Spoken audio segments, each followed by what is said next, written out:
Ayer le dimos a conocer en el preciso momento que se hizo público el proyecto del ministro de la Suprema Corte, Luis María Aguilar, que propone que se declare inconstitucional la solicitud del presidente López Obrador para llevar a juicio a los expresidentes al concluir que se trata de un concierto de inconstitucionalidades. Vamos a hablar al respecto con Javier Martín Reyes, profesor asociado de la División de Estudios Jurídicos del Centro de Investigación y Docencia Económicas, el CIDE.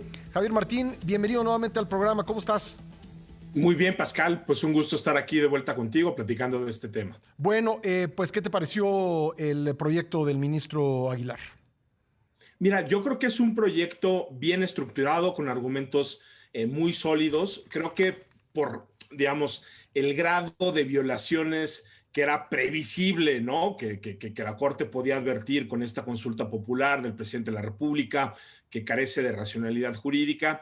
Sabíamos además que Aguilar es un ministro que de alguna manera ya desde 2014 había votado por limitar el alcance de las consultas populares. Digamos, por este conjunto de cosas, creo que sí se podía anticipar cómo venía el proyecto, pero lo cierto es que creo que el ministro Aguilar, que es un juez de carrera, ¿no? Que de alguna manera ha estado toda la vida en el Poder Judicial, que muchas veces se ha dicho que es un juez un poco tradicionalista en algunas cosas, sí nos sorprende porque nos da un proyecto que es muy claro, es muy breve, pero es muy contundente. Como bien dices, ¿no? Lo que hace el ministro en este proyecto es dar 5 razones por las cuales considera que la consulta es insuficiente. Y nos dice, en primer lugar, que es una consulta inconstitucional, porque lo que plantea a final de cuentas es a someter a votación los derechos y las garantías, ¿no? De todas las personas, ¿no? Hace un primer argumento, digamos, muy en la línea de cuál es el papel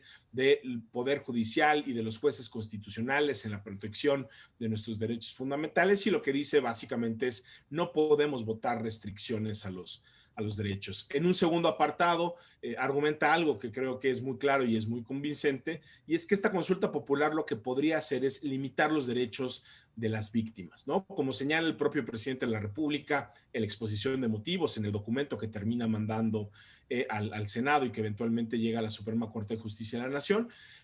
Lo que dice el presidente es que probablemente se pudieron haber cometido por parte de exmandatarios crímenes que podrían considerarse contra la humanidad, como el genocidio, la desaparición forzada, la tortura, la ejecución extrajudicial, ¿no? Es decir, delitos que afectan a toda la sociedad que no son prescriptibles. Y lo que nos dice el ministro Aguilar en esto es que en la medida en que se trata de delitos que afectan a todos como potenciales víctimas, tenemos ese derecho a colaborar en las investigaciones, a que se nos repare eventualmente el daño y se nos restituyan los derechos. Y lo que dice Aguilar es una votación en sentido negativo, es decir, de que no hay que investigar este tipo de delitos, podría limitar este tipo de derechos, ¿no? Los siguientes argumentos también me parece que son muy atendibles. Habla de posibles violaciones al debido proceso por exposición mediática y estigmatizante a la que seguramente estarían sujetos los expresidentes y que podría contaminar los procesos penales que en su momento se hablan. Y también nos habla, ¿no? De que a final de cuentas, ¿no? Podría haber incluso una afectación a la manera en la cual funcionan las fiscalías. Sabemos que en México, por mandato constitucional, todas las fiscalías del país, no solo la General de la República, sino también por las locales, están obligadas a investigar cualquier tipo de delito. No se necesita ningún tipo de autorización. Y de nuevo, si se votara en contra, lo que estaríamos haciendo es afectar esa obligación que tienen las fiscalías y con eso debilitar nuestras garantías. Y el último argumento que pone en el proyecto el ministro Aguilar es una violación al principio de igualdad. Es decir, lo que nos dice el ministro Aguilar es no se justifica porque a unas personas sí se les somete a este tipo de escrutinio público, a esta votación y a esta discusión, y a otras personas que muy probablemente pudieron haber cometido delitos similares, no se les da un trato igual. Estas son las 5 razones, Pascal, por las cuales, como bien decías al principio, el ministro habla de un concierto de inconstitucionalidades, que Sí. desde mi punto de vista transmite muy bien la idea, pues, de que estamos frente a una propuesta que claramente no tiene ningún tipo de respaldo jurídico, y creo que termina por confirmar la hipótesis, pues, de que el presidente López Obrador lo está utilizando mucho más como una estrategia política y electoral que como algo que sí podría tener viabilidad jurídica. ¿Tú crees, él dice que cada una de estas razones por sí misma implica que esta petición de consulta es inconstitucional, pero ¿tú ves alguna manera a través de la argumentación jurídica que el resto de los ministros de la Corte pudiese tumbar alguno de estos argumentos o todos?